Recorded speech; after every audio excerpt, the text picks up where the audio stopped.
Until you get to the last 4 or 5 chapters, they're more of a challenge. The first chapters are more of devotional and historical. Daniel is a lot like Joseph. He's one of these guys that went to a far country and was elevated up high up and lived a real good life. And he, like David, I don't know of anything he did wrong. Unlike Joseph, I mean. Joseph was a man who lived as good a life as any man. I don't know of any failure of Joseph, and Daniel and Joseph just alike in that regard. The book of Daniel, and that's what we're going to be jumping into tonight, and we'll cover a couple of chapters probably at least. And I've really struggled about how to do this. We're going to have prayer in a minute, but I've really struggled how to do it because there's sections here of the dream, the interpretation, the lions, and what all that transpires. So it's not like an exegetical verse by verse study, but I'm going to try to do the best I can, and hopefully you all will, and all of us will enjoy. But let's have prayer first. Father, thank you for the opportunity to gather tonight. It's so good to be in church and to be here among our brothers and sisters, and Lord, to study your word. Thank you for the Bible and for its scripture and for the truth. I pray, God, that you'd help us to understand it, to learn from it. Help us to look at Daniel and to see him and to see the man he was and to appreciate what a godly man can accomplish in life. And from him may we learn how to live better lives too. And as you as you have anointed your word and inspired it, may you inspire us as we open the book and interpret it and apply it to the lives in which we're living. Thank you, Father, in Jesus' name. Amen. The third year of the reign of Jehoiakim, he had 3 years of reigning as a king.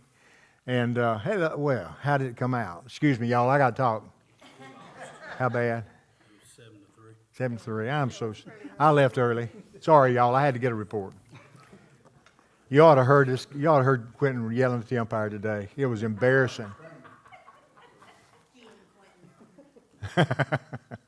Anyway, Jehoiakim reigned in Jerusalem for 3 years. It's not a long time. Of course, our presidents reigned for 4, and that's all some of them ever reigned. But he was in his 3rd year when Nebuchadnezzar and the Babylonians came in and attacked the city of Jerusalem in Israel. It was right around 600 B.C., so a little after 600 B.C., Nebuchadnezzar took the land of Israel. He destroyed Jerusalem, leveled it, and destroyed, killed most of the people. But according to this passage, Nebuchadnezzar had issued an order that they capture the young people. Let's read some of the verses and we'll go from there. Beginning in verse, look at verse 2. He's going to steal articles from God's house, from the temple. And the Lord gave Jehoiakim, king of Judah, into his hand. In other words, Nebuchadnezzar's won the battle. And then with some of the articles of the house of God, which he carried into the land of Shinar, to the house of his God. And he brought the articles to the treasure house of his God. Now that's about all we're going to read about that. But Nebuchadnezzar is going to take these holy vessels out of the temple, take them to his place of idolatry, and later they're going to come to play after Nebuchadnezzar's gone and Belshazzar's on the throne. Because Belshazzar is going to bring these articles out in chapter 5 or 6 it is, in chapter 5, and he's going to mock them. He's going to abuse them, and he's going to die that very night for doing such a terrible thing. Nebuchadnezzar, before I go any further, is a mystery because on one hand, he's an idolater. On another hand, another day, he's worshiping God. He's a man who turns to Jehovah and praises him to the highest, and then he'll build an idol to himself. He is a man who's schizophrenic, to say the least. Nebuchadnezzar is quite a character. They take the holy vessels out of the temple, but that's not all they take. In verse 3, the Bible says, Then the king instructed Ashpenaz, the master of his eunuchs. Now, some of your translations will say his chief of staff. Does anybody see that? You do? So the master of his eunuch the chief of staff. Probably his chief of staff is a eunuch. And they were common in those days. Gratefully, they're not common anymore.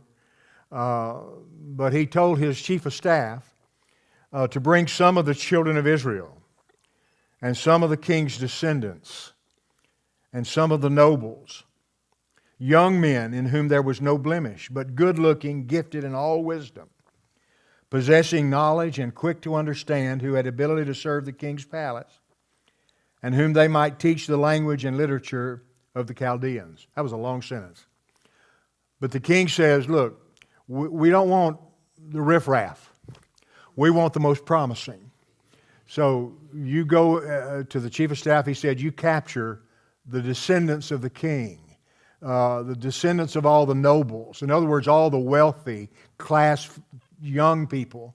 If they're healthy, if they're good looking, if they have ability to learn, if they appear to have some wisdom, you capture them and you bring them back to Babylon, and we're going to train them in the Chaldean language, and they're going to serve us. So the king. Nebuchadnezzar is a sharp guy. You see what he's doing. He wants to bring these young, smart, educated, and soon-to-be educated young people so they can help lead his nation and make a better people out of his own people. So that's what the eunuch does. That's what the chief of staff does. They capture all these young people. Now, in 606 BC, these young people were probably teenagers. The only ones we know is Daniel, and then the three that will be known. You know their names: Shadrach, Meshach, and Abednego.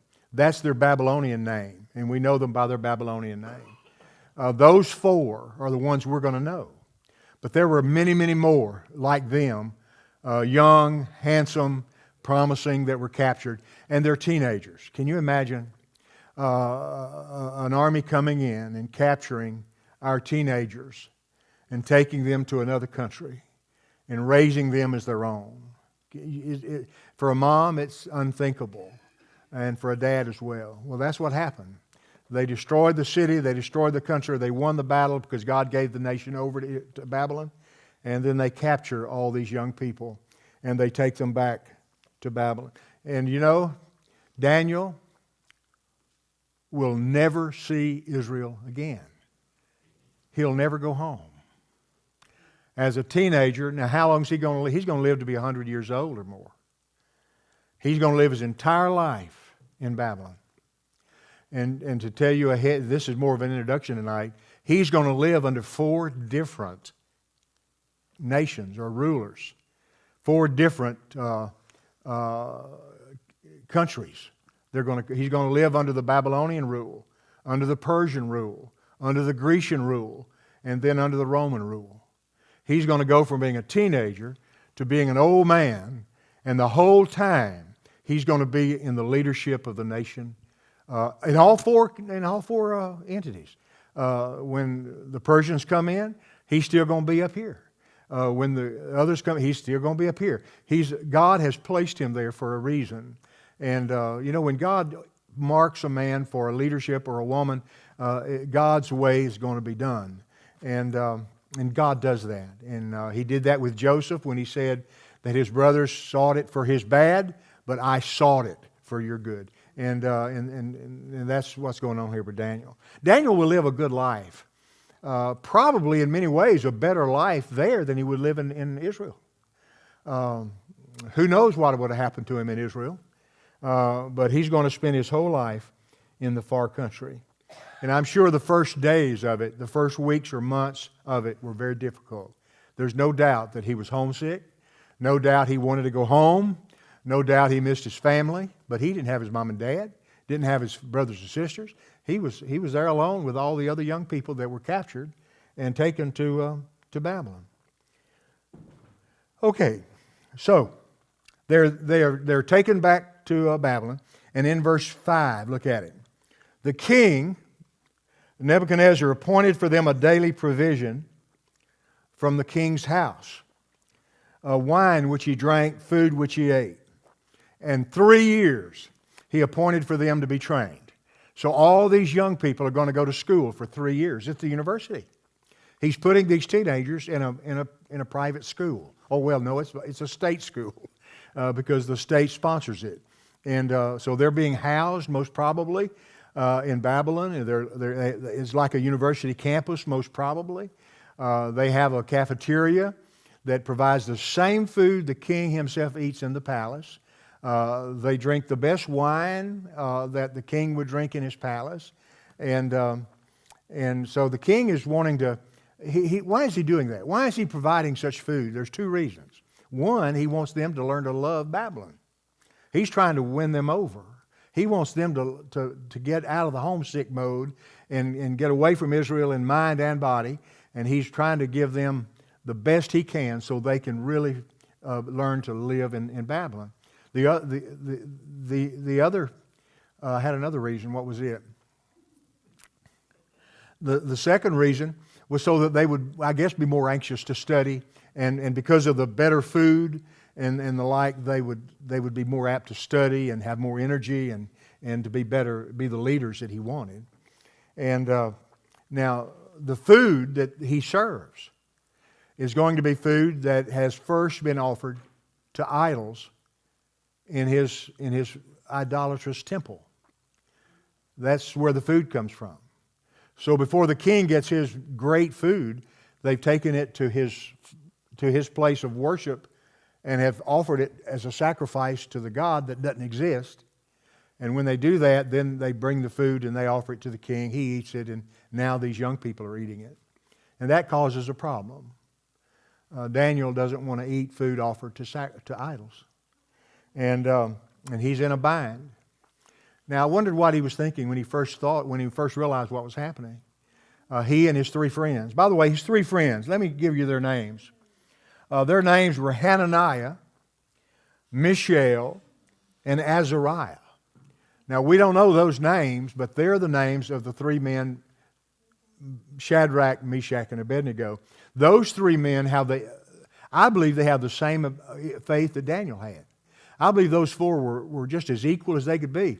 We hear more about Daniel than we do those 3, but those 3, man, they're there sometimes by themselves, and we're going to see it here later on, where they stand up for God at risk of their very lives. And all 4 of these young men, when they hear that they're going to be treated like the king, did not want to be treated like the king. They didn't want to eat that food. It's hard to turn down a ribeye steak and a baked potato with a Coca-Cola with ice up to the brim.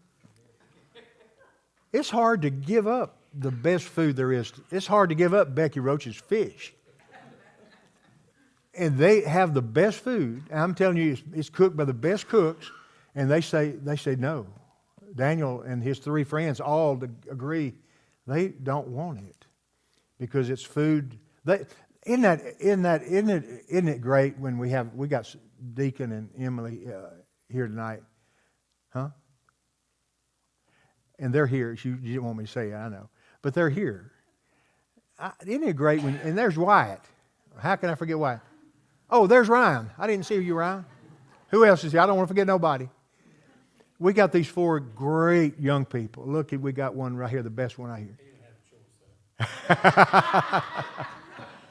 But when you see young people who love the Lord Jesus and who are in church every Sunday, and these guys are in church every Sunday, it means something, doesn't it? You guys don't know what it means to us old folks when we see y'all. Because you all know the Lord. You appear to love Him and serve Him. Well, these 4 young people, they had that love for God in Jerusalem, and they carried it with them to Babylon. And in that far country, they're not going to compromise. They're not going to give in. They're away from home now. If any Christian is going to give in, it's going to be when they're away from home. If any Christian compromises, it's going to be when they're away from home and nobody knows where they're at. You know, that happens. And it's sad. I'm worried about this Branson group. I'm worried to death about them going to Branson and forgetting who they are. But hopefully they won't do it. Chris, you watch it when you get over there. I was like, you're with the preacher. Y'all But anyway, they're there, and they refuse to compromise. Young people, don't ever compromise, right? Don't ever compromise. Remember who you are. You all are better than those who compromise. And huh? In verse 8, it said Daniel determined not to be defiled. That's right. And that's why it's important for us to teach this to them. Know it's pure before you go into a situation. He was determined as he went into it. He was not going to do anything to compromise.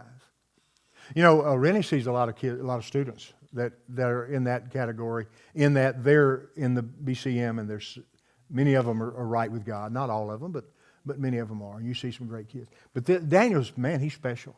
He is a hero in the Christian faith. With 3 years of training, 3 years of eating, he's got a pretty good life coming ahead of him. And by the way, that 3 years of training was so they could be trained to serve the king. They're being educated to be, what do you call it? There's a term for it. I didn't write it down. When you go work at the Capitol. Interns. Assistants to the congressman and president. You know, they're aides. And aides. They're being trained to work in government. And so for 3 years, they're going to learn how the government works and how Babylon does their government and where they can then be put into places of leadership and service. Because there's have y'all ever heard that there's a lot of people who work for the government? Have y'all heard that lately? It takes a lot of people to run the government. Not as many as we thought it did. But it takes a lot of people to run the government. And that's what these guys are doing. They're learning to work in the government. There was a lot who did. Yeah. Now,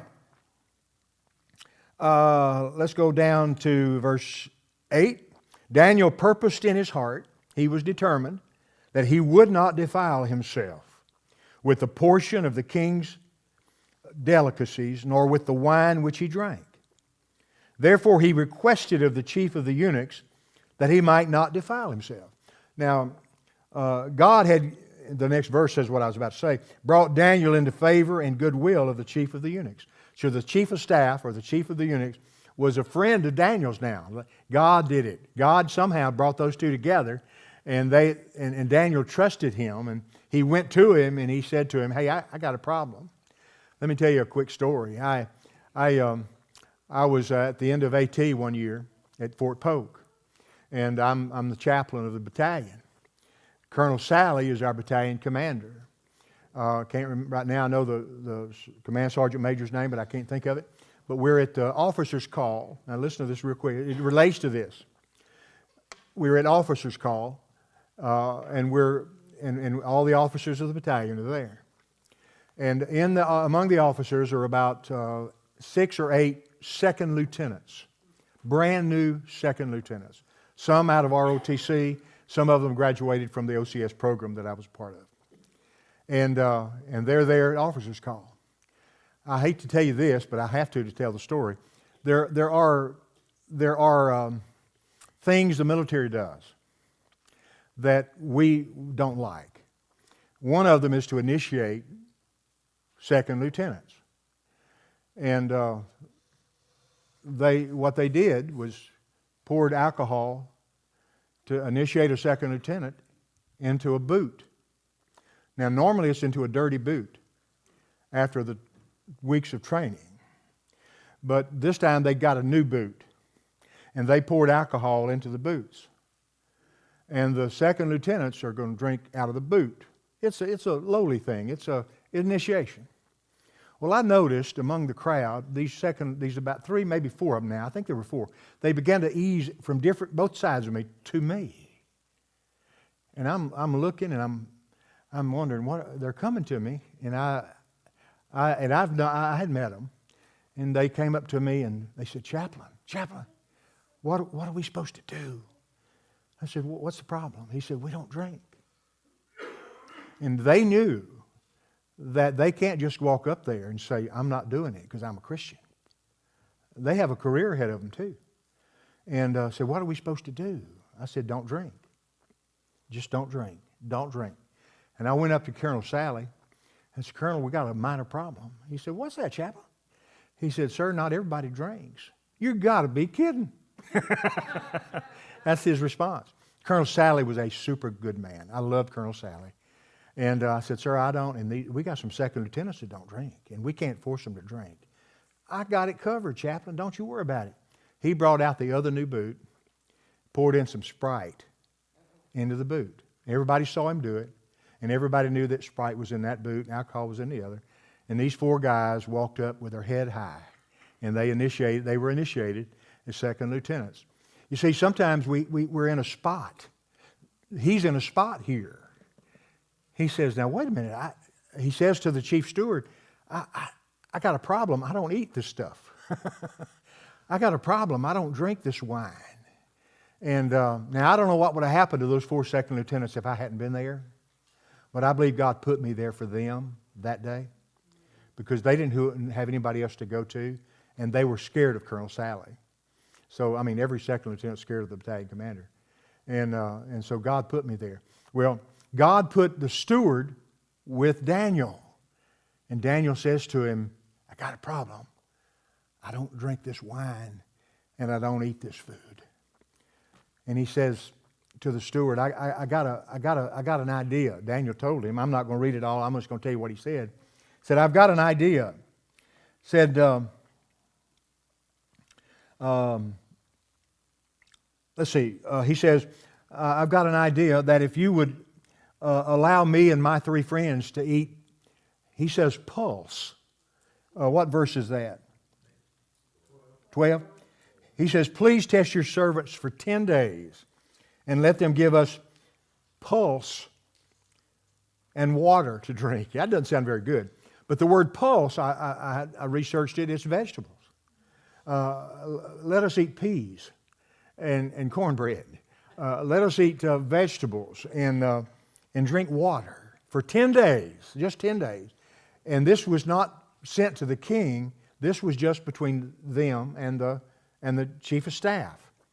Now, the chief of staff had said earlier to Daniel, y'all got to eat because if you don't, I'm going to be in trouble. Said, if I present you 3 or you 4 to the king and you are thin, you look worse than the rest of them, and the king asks why you look bad, and he finds out that I hadn't fed you his food and his wine, you know what the chief steward said? My head is on the chopping block. You know, there's been times in this world, life was real serious. And even the chief of staff, that's like Trump's right-hand man. The chief of staff here says, I'd lose my head if you 3-4 guys don't look as good as the rest of them. So he was worried about it. He said, I can't let you do it. So that's when Daniel says, just give me 10 days. Give us 10 days, and if we don't look good enough and we don't look better, then we'll go from there. Daniel is a man of faith, and he's doing a young man of faith, a boy of faith, and he's doing out of pure faith what God, I believe, has led him to do.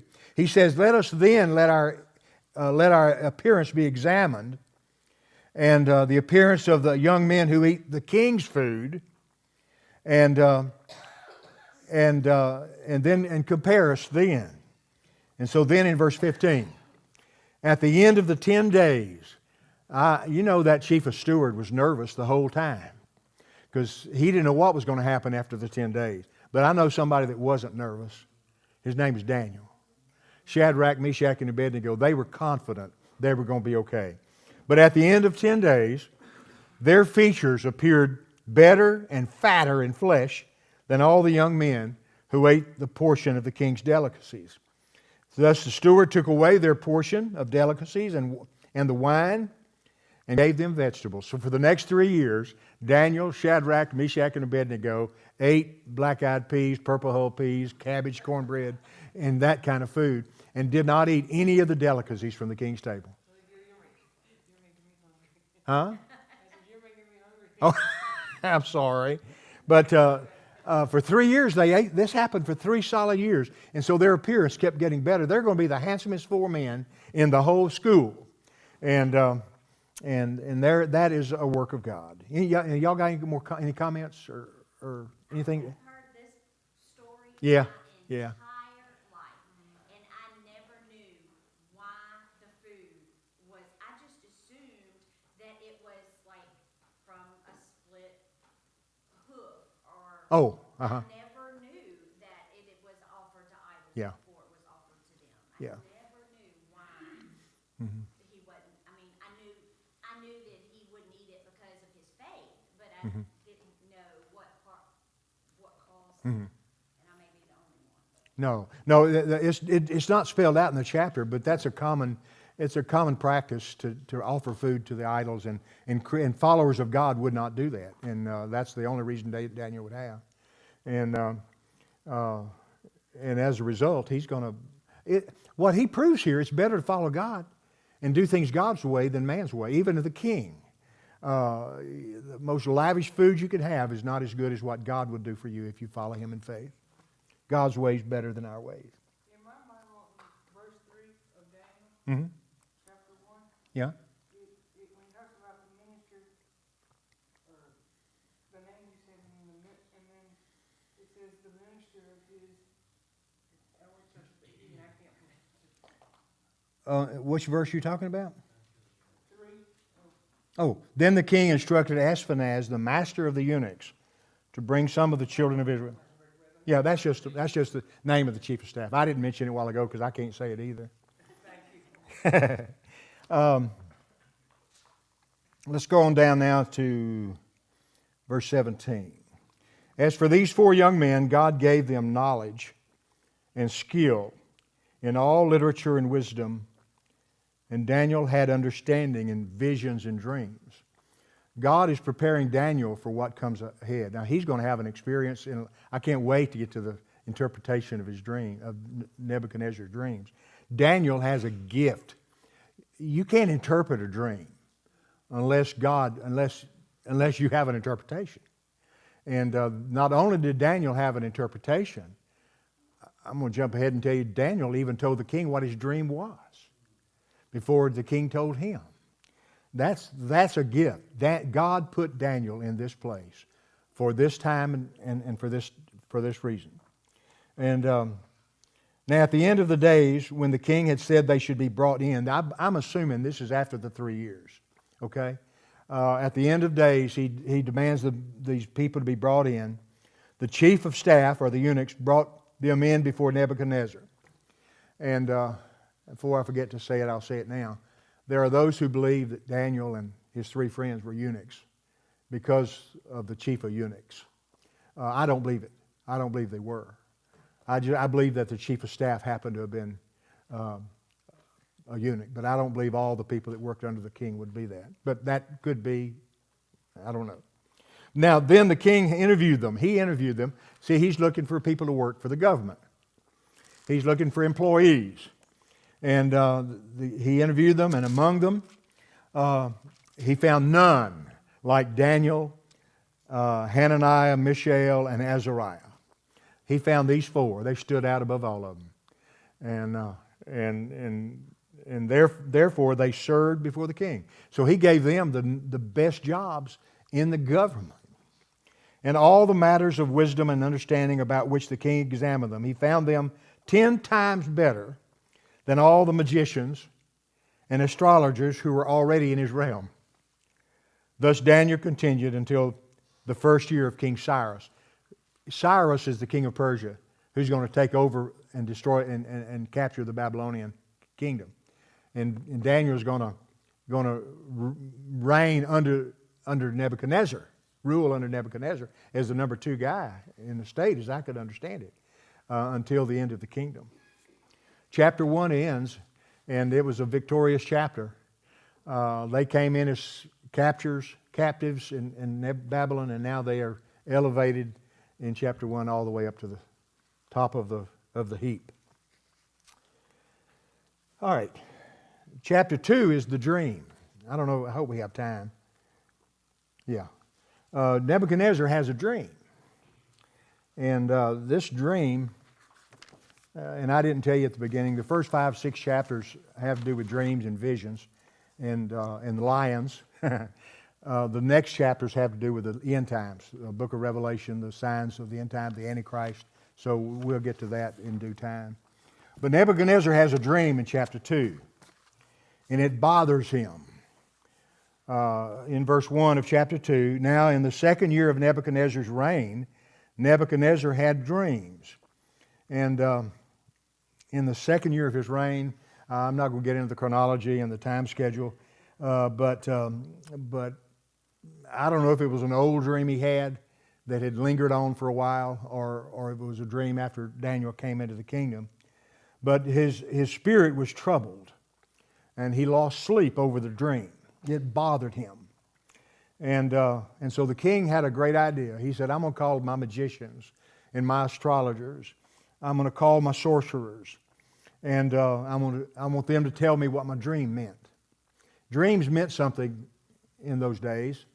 I can't say they don't mean something today. It is very possible that God will give you a dream that has a purpose or a meaning. But I would hesitate to say that all dreams would do that. They don't. Most dreams, 99.9% of them, are just dreams that come into our subconscious when we're asleep. But Nebuchadnezzar had a dream, and his dreams meant something. God put these dreams in his head, and he knew it. Nebuchadnezzar knew these dreams meant something because he was troubled by it. And so they came, and these magicians and sorcerers stood before the king, and the king said to them, I had a dream. You ever heard that? I have a dream. I had a dream, and my spirit is anxious to know the meaning.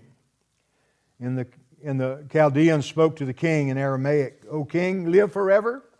Tell us your dream, and we will give you the interpretation. Can you pick out a shyster in a crowd? The king is face to face with a whole bunch of shysters here. Tell us your dream.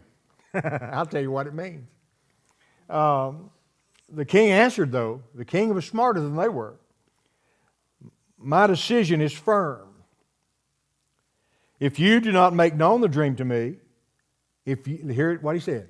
If you don't tell me what my dream is and give me the interpretation, you shall be cut in pieces. Their heads on the chopping block now. Your houses will be made an ash heap. In other words, your families won't have anywhere to live. But if you tell me the dream and its interpretation, you'll receive from me gifts and rewards and great honor. Therefore, tell me my dream and its interpretation. Wow. Can you imagine? These shysters can always interpret a dream. I'm trying to think of a connection or an example. The preacher in the pulpit. I saw in seminary we would see videos of all kinds of healers and services and things, and y'all may have heard them and been there. One would stand in the pulpit and say, I know God brought somebody, there's somebody in this sanctuary today who's got a bad back.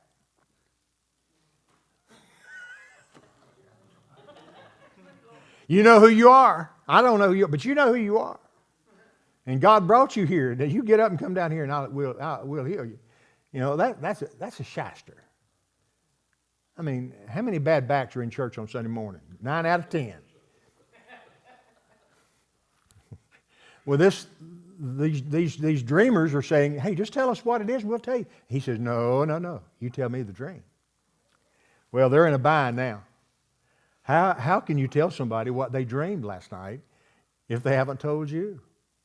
And these magicians said to him in verse 7, let the king, you tell us, your servants, the dream, and we'll give you the interpretation. They argued with him. And the king answered and said, I know for certain that you would yet gain time because you see that my decision is firm. If you do not make known the dream to me, there's only one decree for you. For you have agreed to speak living and corrupt words before me till the time has changed. Therefore, you tell me the dream, and I'll know that you can give me its interpretation? And they said, finally, look at verse 10. The magicians and sorcerers, there's not a man on earth who can tell the king. Therefore, no king, lord, or ruler has ever asked such a thing of any magician, astrologer, or Chaldean.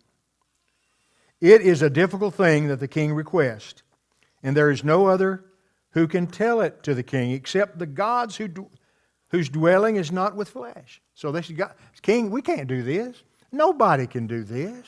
You're asking of us the impossible. And so the king was angry. Just to summarize, he commanded to destroy all these men. The wise men, sorcerers, magicians were put to death. And they began to kill them all. Now, guess who's among those numbers? Daniel, Shadrach, Meshach, and Abednego. They are in that category. And so they sought Daniel to kill him and the three men to kill them. And God's going to save them by the skin of their teeth. Verse 14. Then with counsel and wisdom, Daniel answered Arioch, the captain of the king's guard, who had come out to kill him, and answered and said, why is the decree from the king so urgent? Why are you so urgent to kill us? Then he made the decision known to Daniel. The king had wanted his dream interpreted. Daniel went in. He had obviously an open door to the king and asked the king to give him time that he might tell the king the interpretation. Then Daniel went to his house. What did Daniel do first before we go any further? What's Daniel going to do? Pray. He's going to pray. Before Daniel does anything else, he's going to pray. Daniel is a man of prayer. And his prayer life comes out several times in these chapters. And this time, he goes and he gets Shadrach, Meshach, and Abednego. They're all going to die unless they come through with an answer. And they seek God, the God of heaven, concerning this dream, and so that they would not perish like the rest of them. And God revealed to Daniel the secret in verse 19. The secret was revealed to Daniel in a night vision. So Daniel blessed the God of heaven. God gave Daniel the same dream that Nebuchadnezzar had. It wasn't a dream for Daniel. It was a dream of Nebuchadnezzar's that God gave Daniel. So Daniel knew what it was. How did he know? Here Daniel's asleep. He has a dream. Well, he has the meaning. God tells him in the dream what it is. It's how he knows. And so Daniel answers and said, blessed be the name of God forever and ever. For wisdom and might are His, and He changes the times and the seasons. He goes on and gives an eloquent praise to God. He said, God be praised. He can change the time. He can change the season. He removes kings and He raises kings up. He gives wisdom to those who are wise. He gives knowledge to those who have understanding. He reveals deep and secret things. He knows in the darkness what is, and the light dwells with Him. I thank You, He said, and I praise You, O God of my fathers. You have given me wisdom and might, and have made known to me what we ask of You, for You have made known to us the king's demand. That praise of God from Daniel is absolutely beautiful. And before he does anything else, he gives thanks to God. And he just gives Him great praise. And so, Daniel goes to the chief of the guards and tells him that we know the dream and the interpretation. Do not destroy the wise men of Babylon anymore. Stop doing it. And I'll tell the king about his dream. And so Arioch quickly brought Daniel to the king. Now he's going to save a lot of lives, not just him and the three others. And he says to the king, the Arioch says, I have found a man of the captives of Judah who will make known to you, O king, the dream. And the king answered and said to Daniel, whose name was Belteshazzar, are you able to make known to me the dream which I have seen and its interpretation? And Daniel answered in the presence of the king and said, the secret which the king has demanded that the wise men, astrologers, and the like cannot declare to you, but there is a God in heaven. That's what he says. He says, but there is a God in heaven who reveals secrets, and he has made known to King Nebuchadnezzar what will be in the latter days. Your dream and the visions of your head upon your bed were these. And at this point, he's going to tell what the dream is. So if you haven't read this chapter, here's the dream that Nebuchadnezzar has dreamed. He says, he says in verse 31, O king, behold, a great image. You have seen a great image. This great image, whose splendor was excellent, stood before you. Its form was awesome. The image's head was made of fine gold. Its chest and arms of silver. Its belly and thighs of bronze. Its legs were made of iron. Its feet were made partly of iron and partly of clay. You watched while a stone, here's a dream now, you watched this image while a stone was cut without hands. Now, I have a trouble visualizing that, but a stone was cut without hands, which struck the image on the feet, on its feet of iron and clay, and broke them in pieces. So what happened? This piece of stone was cut without hands. It fell and hit the feet of this image and crushed the feet of iron and clay. Have you ever heard the phrase feet of clay? That's where this comes from. Feet of clay means what? It means weak. He's not strong. Well, that's where that very phrase comes from. Then the iron and clay, the bronze, the silver, and the gold were crushed together and became like chaff from the summer threshing floors, like the wind carries them away so that no trace of them was found. And the stone struck the image. The stone that struck the image became a great mountain. The stone that fell became a mountain that filled the earth. That was the dream. Anybody want to interpret it? I mean, that's the dream he dreamed, but he also has the meaning of the dream. And so he's not only going to interpret it, he's told the king what the king dreamed. And here is the dream, verse 36. We will now tell you the interpretation, O king.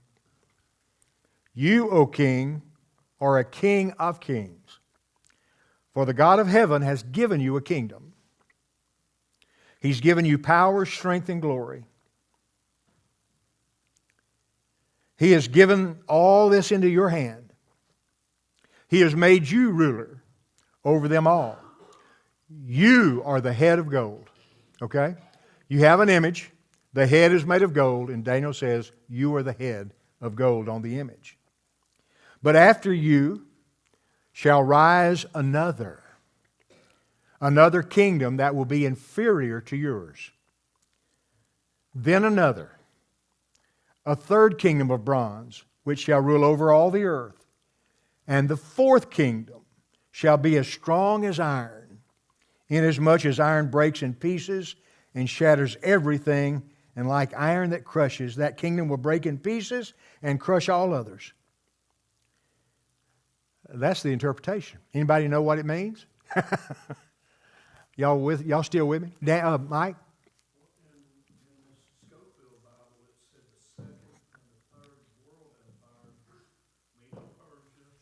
Yeah. Yes. Rome. That's right. That's exactly right. He's referring to Persia first, Greece, and then Rome. Then he's going to refer to the kingdom of Christ. That will be forever, eventually here. He says, whereas you saw the feet and the toes, partly of potter's clay and partly of iron, the kingdom's going to be divided, iron and clay. Yet the strength of iron shall be in it, just as you saw the iron mixed with ceramic clay. And as the toes of the feet were partly iron and partly of clay, so the kingdom shall be partly strong and partly fragile. The clay is fragile, the iron is strong. Feet of clay means fragile. It says, as you saw the iron mixed with ceramic clay, they will mingle with the seed of men, but they will not adhere to one another, just as iron does not mix with clay. It don't work. And in the days of these kings, the God of heaven will set up a kingdom. Here it is, which will what? Never be destroyed. Who's he talking about there? He's talking about the Davidic kingdom, the kingdom of Jesus Christ. All the kingdoms of earth are going to be done away with, and one day there's only one kingdom, and that's the kingdom of Christ, the kingdom of God. And he said, there shall not be, and the kingdom shall not be left to other people. It shall break in pieces and consume all these kingdoms, and it shall stand forever. So there will be no more Greece, no more Rome, no more Persia, no more Babylon. It's all going to be the kingdom of Christ. Inasmuch then, king, as you saw the stone was cut out of the mountain without hands, and it broke in pieces the iron, the bronze, the clay, the silver, and gold, the great God has made known to the king what would come to pass. The dream is certain, and the interpretation is true. So what Daniel has just done, not only has he interpreted the dream and given the dream itself, he's told the king his days are limited. And that's something you don't want to do either. But he has told them exactly what's going to happen. And Nebuchadnezzar has just been told that God gave him this kingdom he has, but God's going to take it away from him. He doesn't say when, but it's going to be pretty soon. Nebuchadnezzar will fall. He will, of course, it's going to be a little ways from now, but his kingdom is coming to an end. Y'all got any comment or question about any of this? Yeah, I got one other question, but you were talking about really the stone that was cut out without hands. Uh-huh. The stone is Christ, okay? He was called the cornerstone. Okay. That's what I believe. I think it's what Okay. I think that's a great observation. he wasn't cut out by human hands. He didn't come to fruition through a man and a woman. He came through God himself. I think you're absolutely right. He is the chief cornerstone. Yep. The stumbling block. I think that's fantastic. I think that is right on. I wished I'd said it before you did. I told you about it before and you forgot it. Huh? I told you about it before and you forgot it. You told me about it before? When we came in, I talked to you about it, told you to make sure you say this, and you just forgot. Oh, yeah, okay. But that if with that flavor to this, with that addition, can you see that? The kingdom of Babylon has become subservient to the King of Kings and the Lord of Lords, and he's going to bring it to an end. He's going to bring the others to an end, and they're all going to be weaker than Babylon. They're still going to overcome Babylon, but they're still going to be weaker kingdoms until the last kingdom, which is the kingdom of Christ. And that is absolutely true. That makes perfect sense.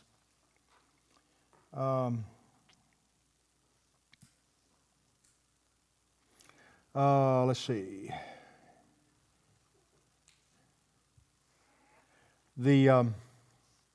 Again, the four kingdoms: Babylon, Persia, Greece, and Rome. And the last one is Rome, and that's when I believe the Antichrist is going to be coming in. The Antichrist is going to revive at least a portion of the Roman Empire, and that may be that's part of this. But the other part, the divided kingdom, might come in too when at the end of the first 3.5 years, the Antichrist divides the religious Babylon from the state Babylon, and starts persecuting the Jews and the Christians severely. But we'll get to that later. Y'all got anything else to add to the chapters 1 and 2? Uh-huh.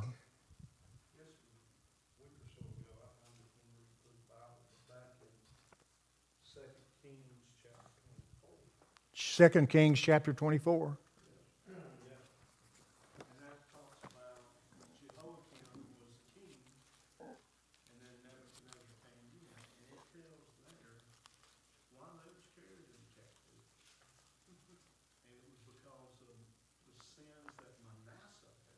Mm-hmm. Now, who was Manasseh? He was a king. Right? Yeah. He was a bad one. He was a wicked king. And he was the one that was, don't they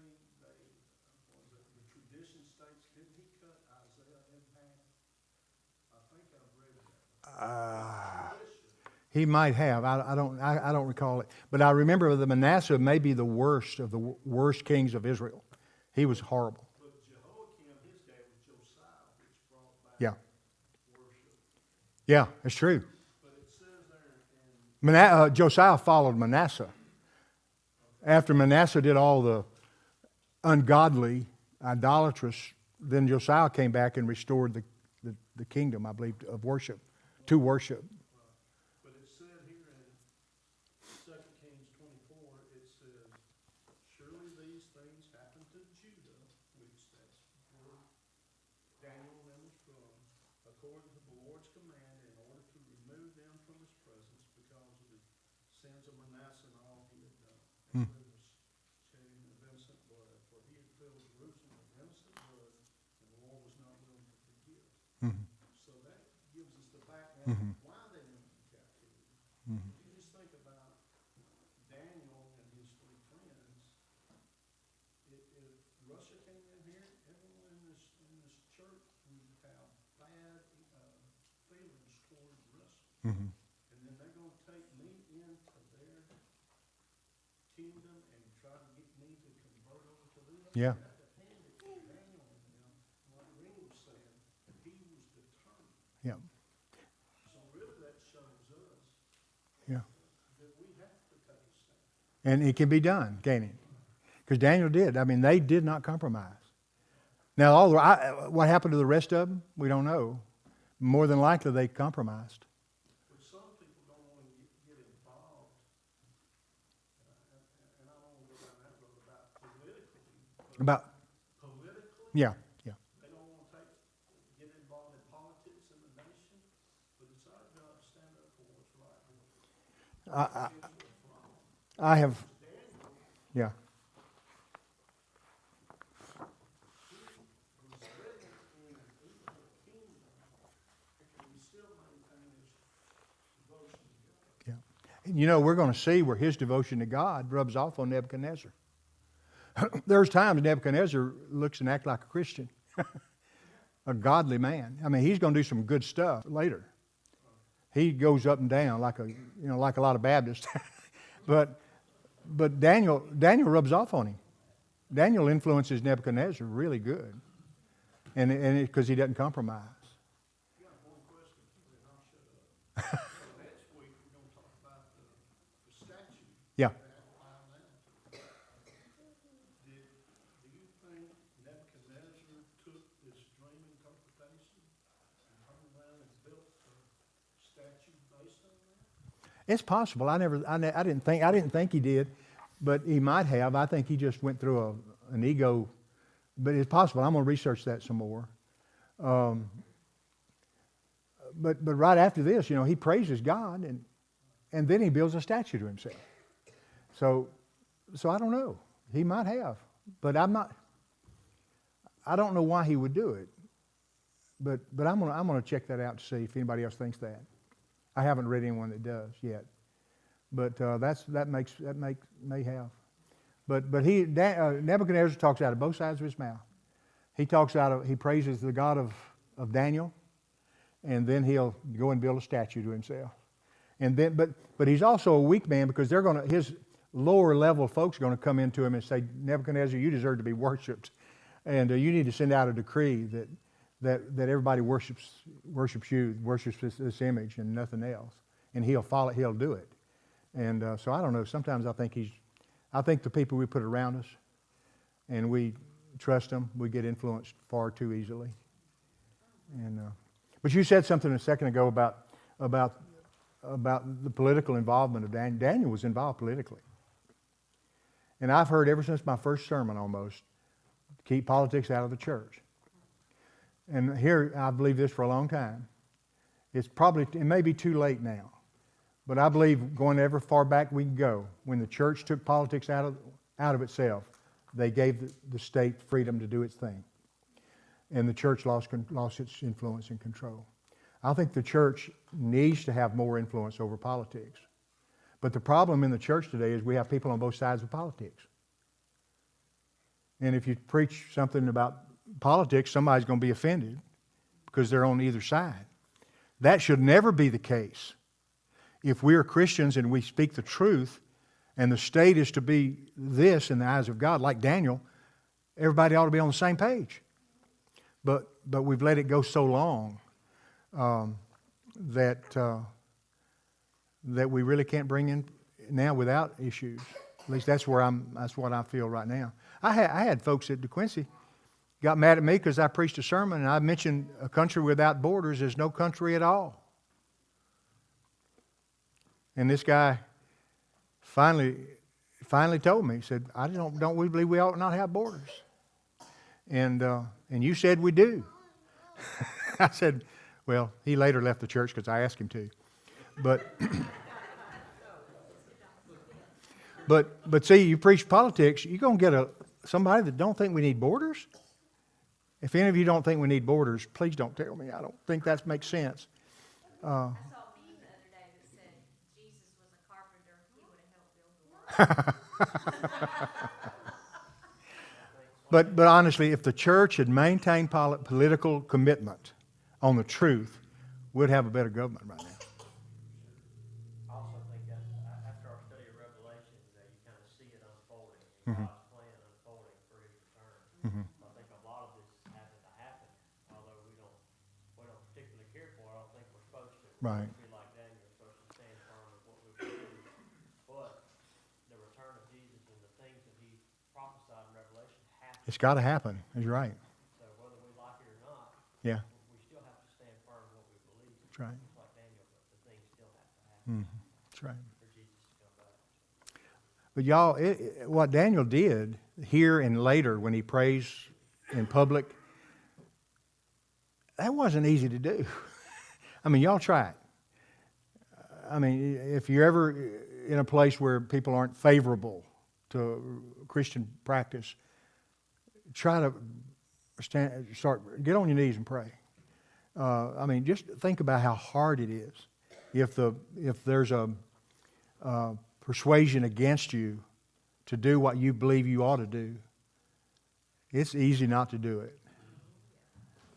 So anyway, thank y'all for coming tonight. This is a great crowd, and I appreciate y'all so much. I hope our study hopefully is helpful.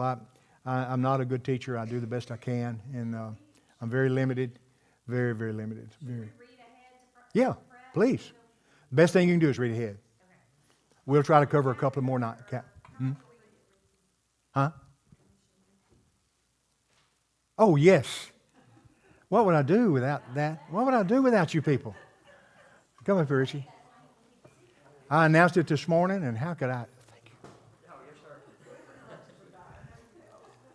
Richie slept in this morning. Richie didn't. I didn't feel like coming this morning. So he didn't. Tell us where you're going and what you're going to do. Going to India? Should we cut the camera feed before he starts? Yeah, definitely. Yeah, oh yeah, cut it. Yeah, cut it. Yeah, no, I'm Going going to Italy. to Italy. We're going to eat some. Look how